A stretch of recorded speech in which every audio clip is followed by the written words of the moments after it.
Rápidamente vamos a ver cómo se presentan los pacientes que vienen con un evento cerebrovascular cuando este se dio por oclusión de las arterias penetrantes de los ganglios basales y de la cápsula interna.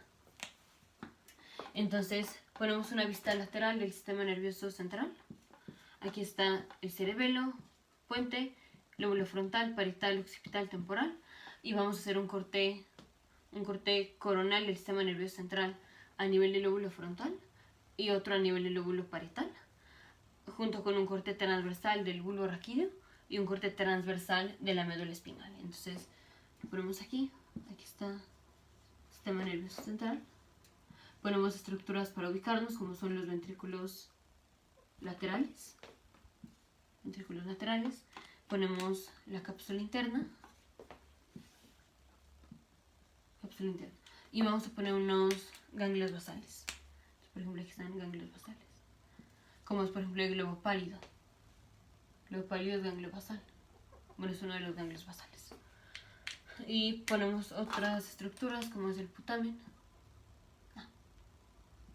El putamen va acá. Aquí.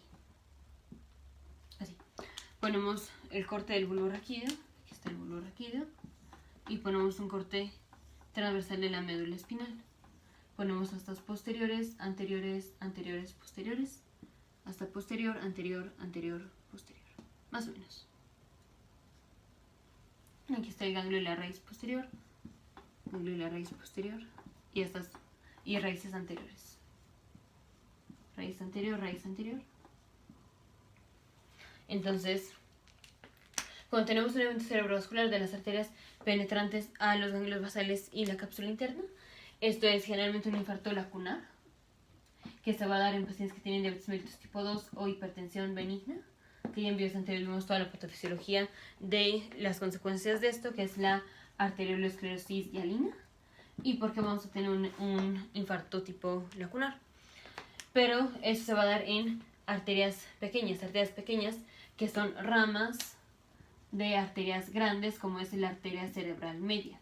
La arteria cerebral media es la que irriga, digamos, la gran parte del sistema nervioso central y le da sangre a la corteza cerebral y da varias ramas que penetran el sistema nervioso central,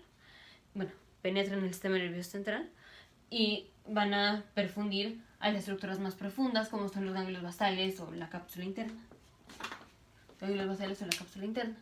Entonces, digamos, aquí están ramas de la arteria cerebral media que están irrigando a la cápsula interna, a los ganglios basales, globo pálido, putamen, por ejemplo. Y cuando hay un infarto lacunar, o sea, cuando tenemos oclusión de una de estas arterias, pues esas estructuras van a sufrir. ¿Y cómo se va a presentar el paciente?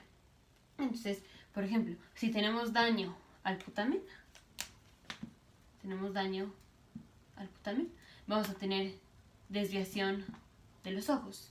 Los ojos se van a desviar al lado contralateral a la lesión.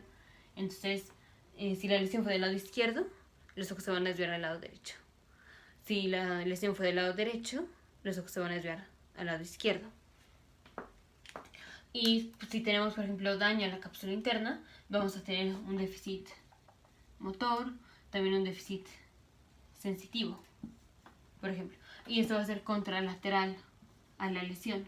Entonces, ya en videos anteriores vimos la vía piramidal, que es la vía de control motor, y las vías sensitivas, que son dos clásicas, la de dolor y temperatura y la de propiocepción y tacto fino.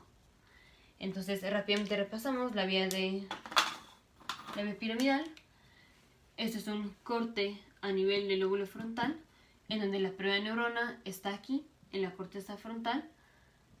Descienden sus axones por la cápsula interna, se cruzan al lado opuesto a nivel del bulbo raquídeo, descienden, hacen sinapsis en las astas anteriores, y esto va a inervar músculos. Tenemos las otras dos vías, que son las sensitivas, en donde está el cuerpo de la primera neurona, está en el ganglio de la raíz posterior, sus axones hacen sinapsis en la sustancia gelatinosa de Rolando, los axones de la segunda neurona se cruzan al lado opuesto, ascienden, hacen sinapsis en el tálamo, ascienden por la cápsula interna y llegan al giro postrolándico. Ese es un corte coronal a nivel del lóbulo parietal. Y la otra es la vía de tacto fino y propiocepción. igual tenemos, el cuerpo está en el ganglio de la raíz posterior, sus axones ascienden sin hacer sinapsis a través de gracilis cuneatus, hacen sinapsis en el núcleo de gracilis cuneatus, los axones de la segunda neurona se cruzan al lado opuesto, llegan al tálamo, hacen sinapsis, los axones de la tercera neurona pasan por la cápsula interna y llegan al giro postrolándico en el lóbulo parietal. Estas son vías que vimos de forma súper extensa en videos anteriores, pero cuando tenemos daño a las arterias penetrantes de los ganglios basales y de la cápsula interna, aquí le estamos pegando a la cápsula interna. Entonces, por ejemplo, si se daña o si tenemos un infarto por oclusión de estas arterias y se daña la cápsula interna, aquí nos está dañando axones de la vía motora que pasan por la cápsula interna. Entonces vamos a tener un déficit motor y va a ser contralateral a la lesión. La corteza derecha controla la extremidad izquierda. Aquí se cruza la vía y controla la extremidad izquierda.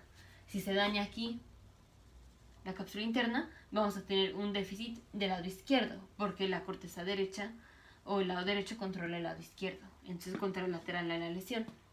Y aquí en las vías sensitivas tenemos daño a la cápsula interna, pero aquí vemos como ya sea acá o acá, la vía se cruzó, entonces la corteza derecha controla el lado izquierdo, o digamos recibe información, porque esta es información sensitiva, recibe información del lado izquierdo. Entonces vamos a tener un déficit motor o puede ser un déficit sensitivo, pero contralateral a la lesión. Contralateral porque estos axones que se dañaron, hay un momento donde se cruzan y que reciben información del lado izquierdo, se cruzan al lado derecho y llegan acá. Se daña el lado derecho, pero ¿de dónde reciben la información? Del lado izquierdo.